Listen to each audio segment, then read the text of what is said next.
Hello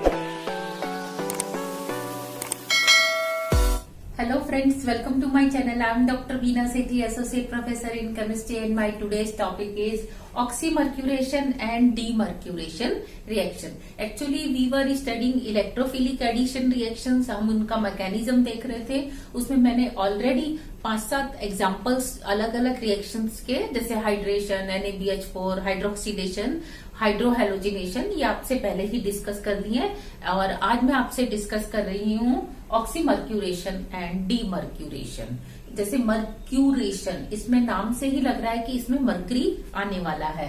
तो हम क्या देखते हैं, ऑक्सीमर्क्यूरेशन मतलब ऑक्सीजन के साथ मर्करी का एंट्रेंस, मर्करी एंटर करेगा ऑर्गेनिक कंपाउंड में, और डीमर्क्यूरेशन मीन्स सेकेंड स्टेप में वो बाहर जाएगा. तो यहाँ देखिए क्या होता है कि जैसे ये आपने इसमें जो रिएजेंट है वो होता है मर्करी एसीटेट, मर्क्यूरिक एसीटेट. इसको आप CH3COO का होल ट्वाइस मर्करी लिख सकते हैं, प्लस होता है इसका H2O. यहाँ H2O एक्ट करता है न्यूक्लियोफाइल की तरह, और HgOAC यानी कि पॉजिटिव आयन जो है ये इलेक्ट्रोफाइल की तरह एक्ट करता है.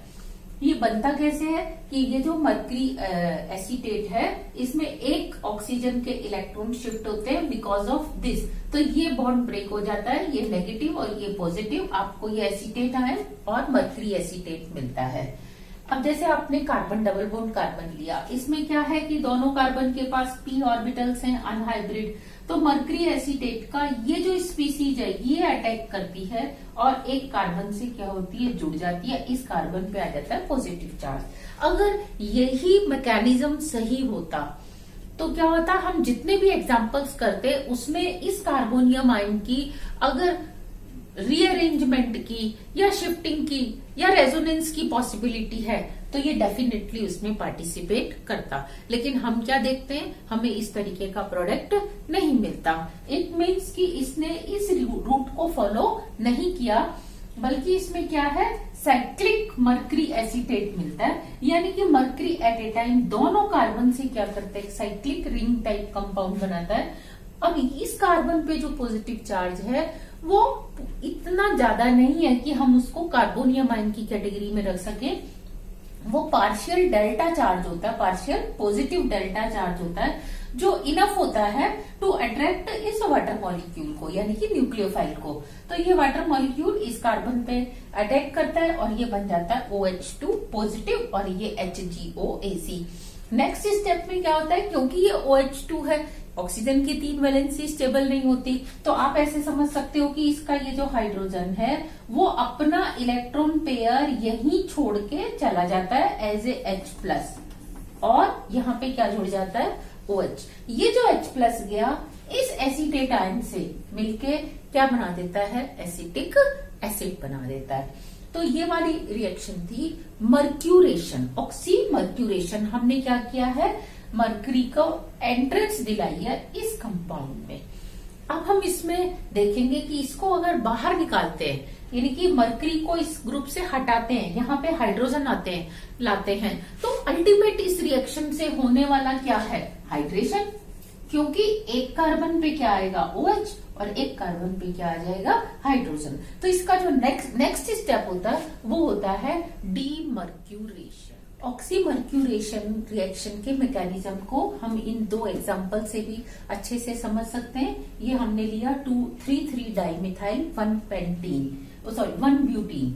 इसका अगर मैंने मर्क्यूरेशन रिएक्शन कराई तो क्या होता है, अगर ये सिर्फ एक ही कार्बन से अटैच होता तो यहाँ पे आपको कार्बोनियम आयन मिलता, और ये carbonium ion with this methanide shift क्या होता है, यहाँ से टर्शरी में कन्वर्ट हो जाता. लेकिन हम देखते हैं हमें ऐसा प्रोडक्ट नहीं मिलता, बल्कि हमें कैसा प्रोडक्ट मिलता है कि ये दोनों से एक साथ जुड़ता है, यहाँ पे पॉजिटिव आता है जो अट्रैक्ट करता है वाटर मॉलिक्यूल को, यानी कि न्यूक्लियोफाइल को, और आपको एंटी प्रोडक्ट मिलता है, ना कि सिन प्रोडक्ट मिलता है. और यहाँ हम क्या देखते हैं कि अगर हमने हिंडर्ड रोटेशन वाला कंपाउंड लिया, इसमें मर्क्यूरेशन रिएक्शन कराते हैं, तो इसमें भी अगर ये HgO बैक साइड पे है, HgOAC बैक साइड पे है, तो हाइड्रोक्साइड ग्रुप फ्रंट साइड पे होगा. जैसे यहाँ पे आप देखिए, ये इसको मैंने फ्रंट साइड बना दिया और ये बैक साइड पे, और अगर ये बैक साइड पे है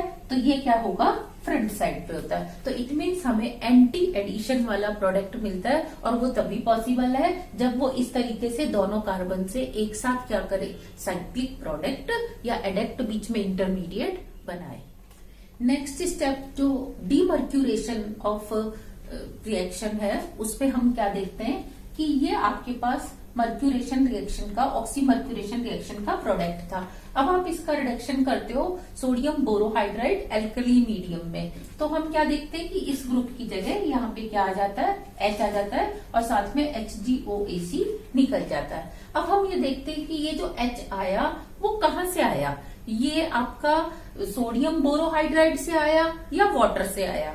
तो हम क्या देखते हैं कि आपने ये जो सोडियम बोरोहाइड्राइड लिया, ये ऐसे ब्रेक होता है और जो BH4 नेगेटिव है वो H नेगेटिव और BH3 में, यानी कि जो सोडियम बोरोहाइड्राइड है ये हाइड्राइड डोनर स्पीसीज है। ये आसानी से क्या करता है, हाइड्राइड आयन दे देता है जो प्रोडक्शन के काम आता है। तो हम क्या देखते हैं, अगर आपने ये इथीन या कोई सी भी एल्कीन ली है, इररेस्पेक्टिव कि यहाँ पे कोई से भी R या मिथाइल या बेंजाइल ग्रुप है, फिनाइल ग्रुप है, इसकी रिएक्शन अगर आप D2O से कराते हो, फर्स्ट स्टेप में आप किससे करा रहे हो, D2O से, तो हम क्या देखते हैं, और सेकेंड स्टेप NaBH4 यानी कि नॉर्मल हाइड्रोजन जो प्रोटियम होता है, इससे कराते हैं तो हमें यहाँ पे हाइड्रोजन ही मिलता है जहाँ पे HgOAC था।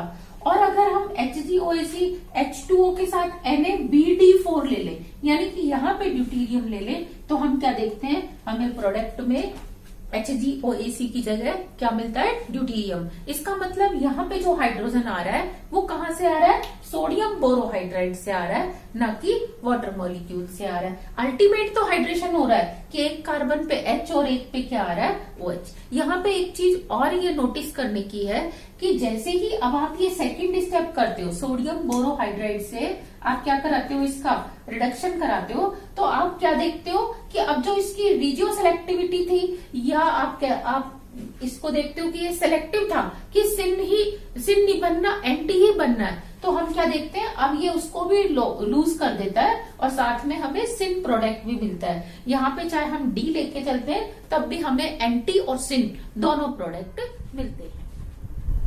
अगर हम हिंडर्ड रोटेशन वाला कंपाउंड लेते हैं तो हमने फर्स्ट स्टेप में क्या देखा था कि ओनली हमें क्या मिलता है, एंटी प्रोडक्ट मिलता है, सिन वाला नहीं मिलता। जबकि सेकेंड स्टेप डीमर्क्यूरेशन के बाद क्या होता है, जिसमें मरकरी बाहर निकलता है, इस स्टेप में हमें अब इसकी जो स्टीरियोकेमिस्ट्री थी वो लॉस्ट हो जाती है और हम क्या देखते हैं, हमें सिन प्रोडक्ट भी मिलता है और एंटी प्रोडक्ट भी मिलता है। तो it means first step is stereo selective, लेकिन जो सेकेंड स्टेप है वो स्टीरियो सेलेक्टिव नहीं है। तो अल्टीमेट प्रोडक्ट जो आपको मिलना है वो स्टीरियो सेलेक्टिव नहीं होगा। Now we can solve the interesting puzzle कि this one is 3-phenyl propene। अब हमने क्या किया, इसके ऊपर एक बार तो ऑक्सीमर्क्यूरेशन डीमर्क्यूरेशन से हाइड्रेशन कराया, दूसरी बार हमने हाइड्रोबोरोनेशन ऑक्सीडेशन से, और थर्ड टाइम हमने सिंपल डाइल्यूट H2SO4 या एसिडिक हाइड्रोलिसिस इसका कराया। तो हम क्या देखते हैं, ऑक्सीमर्क्यूरेशन में इन दोनों के बीच में Hg जुड़ेगा और यहाँ पे OH आएगा, तो इस तरीके से ये प्रोडक्ट बनता है सेकेंड स्टेप के बाद, डीमर्क्यूरेशन के बाद। लेकिन हाइड्रोबोरोनेशन ऑक्सीडेशन में क्या होता था, ट्राई अल्काइल बोरेन्स बनते थे। I already have discussed these reactions in my previous videos. तो अब आप देख सकते हो जब ये ट्राई अल्काइल बोरोन बनता है, फिर हम उसका H2O2 और NaOH से रिएक्शन कराते हैं, तो यहाँ पे हाइड्रोजन और यहाँ पे हाइड्रोक्सिल ग्रुप आता है। इट मीन्स यहाँ पे जो एडिशन हो रहा है वो एंटी मार्कोनिकॉफ प्रिंसिपल से हो रहा है, और यहाँ किससे हो रहा है, मार्कोनिकॉफ प्रिंसिपल से हो रहा है। और अगर हम सिंपल डाइल्यूट H2SO4 से कराते तो इसमें हम क्या देखते हैं, स्टार्ट तो मार्कोनिकॉफ के हिसाब से ही होता है, लेकिन क्योंकि पॉजिटिव आयन क्या है, carbonium ion, it can get rearrange. यहाँ पे कार्बोनियम आयन बनता है, इन दोनों में ही कार्बोनियम आयन नहीं बनता। तो इसलिए मैकेनिज्म को देखते हुए जब ये इस वाले में आ जाएगा, चेंज हो जाएगा, मैंने यहाँ चेंज का साइन लगाया, इट मीन्स ये रीअरेंज हो गया, तो ये इसमें बदल गया। अब ये ज्यादा स्टेबल है because of this benzene ring, resonance इसके कारण होता है और आपको ये प्रोडक्ट मिलता है, यानी कि 1-3 एडिशन होता है, 1 पे ये और 3 पे OH, जबकि इन दोनों में 1-2 एडिशन है, एक का मार्कोनिकॉव और एक का एंटी मार्कोनिकॉव। तो इस तरीके से अगर हम रिएक्शंस का मैकेनिज्म समझ के चलते हैं तो we can solve any type of reaction product. Yes, here it is one more interesting example for you. आपने ये इस तरह का एक कॉम्प्लेक्स कंपाउंड लिया जिसमें टर्मिनल पोजीशन पे डबल बॉन्ड है। आपने इसका फर्स्ट हाइड्रेशन किया with the help of oxymercuration demercuration reaction से। तो हम क्या देखते हैं, इस नंबर 2 कार्बन पे OH और नंबर 1 पे क्या आता है, हाइड्रोजन। तो ये मैंने क्या किया, इस पूरे इस रेडिकल को इससे डिनोट कर दिया। नेक्स्ट मैंने क्या किया, हाइड्रोबोरोनेशन ऑक्सीडेशन किया। तो इसमें क्योंकि टर्मिनल पोजीशन पे OH आता है, एंटी मार्कोनिकॉव से रिएक्शन होती है, तो आपको 1 नंबर पे OH मिलता है। लेकिन अगर आप डाइल्यूट H2SO4 से रिएक्शन कराते हो तो हम क्या देखते हैं, इसका हाइड्रेशन तो होता है फर्स्ट स्टेप में, यहाँ हाइड्रोजन, यहाँ पे कार्बोनियम आयन बनता है, ये रीअरेंज हो जाता है सेकेंडरी से किसमें, टर्शरी में। ये tertiary carbonium ion again rearrange हो जाता है बेंजाइलिक में, क्योंकि ये वाला ज्यादा स्टेबल होगा।